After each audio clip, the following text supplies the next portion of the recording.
Hello student देखो आज का जो हमारा टॉपिक है, ठीक है, वो हमारा मीनिंग ऑफ एब्जॉर्प्शंस है।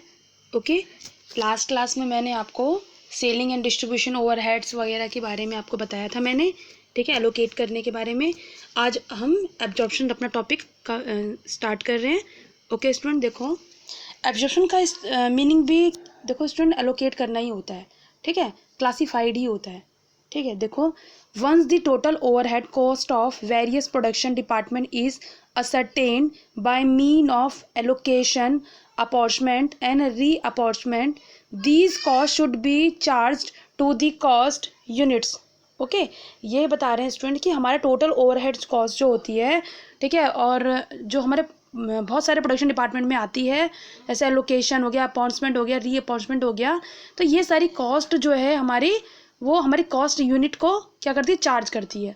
The product that passed through this production cost centres, ठीक है, ये प्रोडक्ट जो है ये मतलब हमें ये पास करता है, हमारे डिफरेंट जो कॉस्ट हमारे सेंटर्स होते हैं उसमें ये मतलब पास होते हैं, ठीक है, ये जो यूनिट्स है पास होते हैं। As the ultimate objective is to find out the cost of production, it is necessary to distribute the overhead cost of production department and cost center to the cost unit। Okay? Student देखो, यहाँ पर बता रहे हैं कि इसका objective होता है कि हमें फाइंड करना कॉस्ट ऑफ प्रोडक्शन, कि हमारी प्रोडक्शन की कितनी कॉस्ट आ रही है, ठीक है। ये बहुत ज़रूरी है कि हम अपने जो ओवरहेड है हमारे, ठीक है, जो हमारे एक्सपेंसेस ओवरहेड हैं उनको डिस्ट्रीब्यूट करना, ठीक है, अपने कॉस्ट प्रोडक्शन डिपार्टमेंट में, कॉस्ट सेंटर्स में, ठीक है, अपने कॉस्ट यूनिट के लिए। यहाँ पे स्टूडेंट देखो, यहाँ पे कहीं कहीं COSL भी लिखा है, तो इसको कॉस्ट है ये मीनिंग, ठीक है, ये मिसप्रिंट है, ठीक है, ये कॉस्ट है। ओके, तो स्टूडेंट मतलब कि हम क्या करते हैं, ये बहुत ज़रूरी होता है कि अपने हमारे जितने भी ओवरहेड्स हैं उसको हम क्या करें, मतलब इसका क्लासिफिकेशन करना सीखें, कि ताकि हमें यूनिट कॉस्ट पता लगे। अब देखो यहाँ पे जैसे बताया इन्होंने कि ओवरहेड है आपके, मान लो production overhead upon material cost into 100 आपने निकाला, तो प्रोडक्शन ओवरहेड मान लो आपका 1 लाख है, एग्जाम्पल है ये, and material cost 2 lakh into 100, तो आपने देखा 50% आ रहा है। It means now if the direct material cost of a job or cost unit is ₹3000, अब मान लीजिए यहाँ पर आपकी डायरेक्ट मटेरियल कॉस्ट जो है वो 3000 आ रही है, ठीक है। The overhead to be absorbed by cost unit will be 50%। तो यहाँ पर क्या हो रहा है कि आपकी जो ओवरहेड कितनी अब्जॉर्व कर रही है, 50% कॉस्ट जो है अब्जॉर्व कर रही है। तो अमाउंट कितना आ जाएगा स्टूडेंट आपका, 50% ऑफ 3000 का कितना आ जाएगा, 1500 आ जाएगा, ठीक है।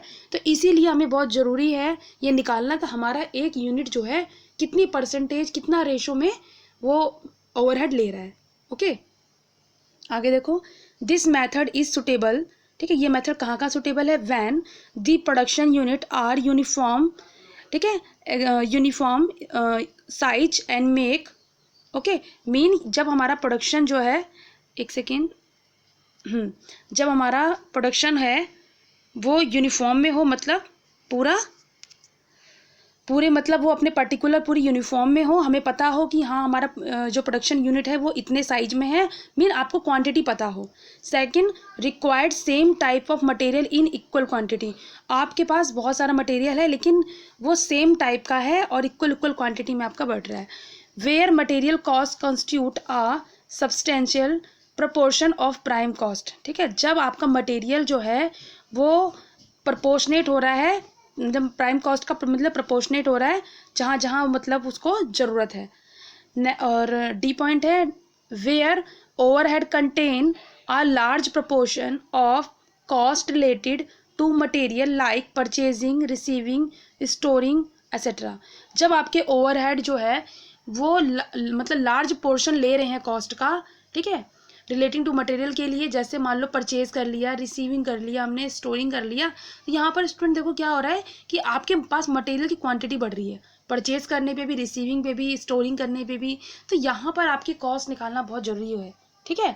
तो ये हमारा है एक अब्जॉर्प्शन का मीनिंग, ठीक है, मीन आपका सारा का सारा ये एक एब्जॉर्ब हो रहा है, ठीक है। अब्जॉर्ब मीन कि कौन सी यूनिट हमारी कितनी कॉस्ट दे रही है, ये यहाँ पे हमारे क्लियर हुआ है। ठीक है।